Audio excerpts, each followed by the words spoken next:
खिलाफत टूटने लगी और आखिर मुसलमानों की यह खिलाफत कई छोटे छोटे टुकड़ों में बट गई।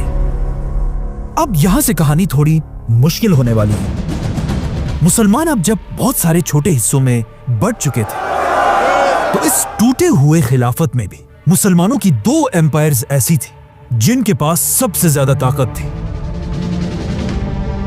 और इन दो मुसलमान एम्पायर्स का आपस में कंपटीशन चल रहा था कि इन दोनों में से कौन फलस्तीन पर कब्जा करेगा।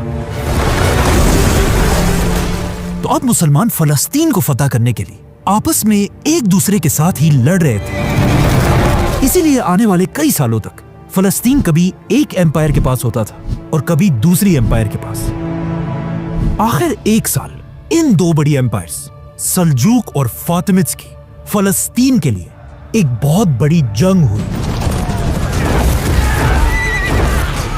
यह जंग इतनी खतरनाक थी कि इसकी वजह से पैगंबरों का शहर यरूशलेम, जिसे इससे पहले मुसलमान खलीफाओं ने बहुत ज्यादा डेवलप किया था, अब इन मुसलमानों की ही जंगों की वजह से तबाह हो गया। इसकी दीवारें और टावर्स बहुत ही कमजोर हो गए थे।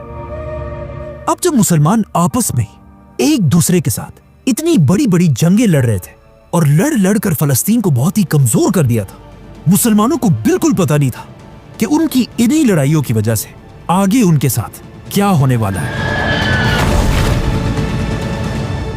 जब मुसलमान आपस में लड़ रहे थे, यहां से बहुत दूर यूरोप का सबसे ताकतवर आदमी मुसलमानों की इन जंगों को बहुत ही गौर से देख रहा था।